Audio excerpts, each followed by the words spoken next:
If I turn to ASEAN for a minute, well, let's spend a little bit more time in ASEAN because that's what we often think about when we think about, bringing energy to less affluent areas of Asia, and just putting that all into one bucket for a minute, because there's a lot of different markets there, but it might be easier to deal with.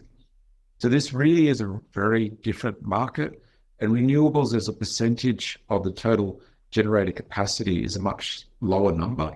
It tends to be in the single digits, depending on what market you look at. And I think there's a number of reasons for that, especially around policy frameworks, financing incentives, access to finance, investment patterns, and I think just local economic developments areas as well. But I think if you put all that together, I think what the politicians in these markets in Southeast Asia are trying to solve for is very different to some of the other markets. They want to grow their economy, and they want to lift their people out of poverty, and they want to do that by improving their living standards, but they need to do that in an affordable, available way, and it's available with acceptable energy to them. Okay, so that's sort of where the dynamic is. So you've got increasing demand for energy. You've got people requiring more power, but you may not have you may not have the policies in place yet. You might have the willingness, but you haven't put the policies in place. And you may not have access to the same financial resources that you've got in some of those other markets that I mentioned as well.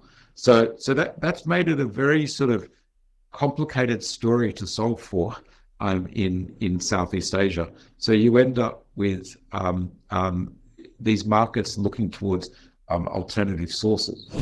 You look at Indonesia, they've estimated something like 70% or high 70s of their power still comes from coal. Okay, and that's also because they've got a lot of coal naturally within their country. And the estimates have been that to shut down all the coal-fired power stations, it's possible by 2040, but the cost of that is somewhere $37-40 billion over that period of time, and that would show economic benefits to the country. But it's actually about getting access to the capital to be able to do that as well. Okay, so that's why the topic in Southeast Asia becomes a little bit more complicated and becomes a bit of a question of, well, can we use coal in the first instance? And the answer is, well, we'd prefer not to, but we have access to it and it's cheap. So do we ignore sort of our emissions?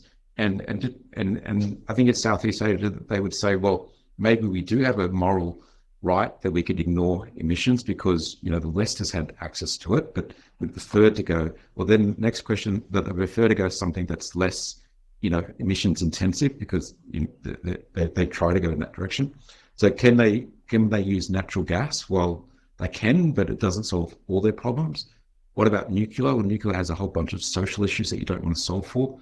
Can we really go 100% renewables? Well, renewables are still a little bit costlier compared to coal as well. So who's going to subsidize them for that?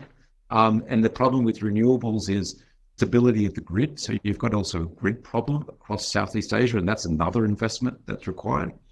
And so there's a bit of an energy dilemma and poverty trap that you have. So do we lift our people out of poverty, or do we solve the grid? And I think that's where countries like Indonesia are looking towards, other governments, and other governments, whether it be the JETP that's recently been signed between the G7 and Indonesia and Vietnam, to support them to be able to shut these down, to make the investments that's needed, although they may not have access to the financial resources that are required.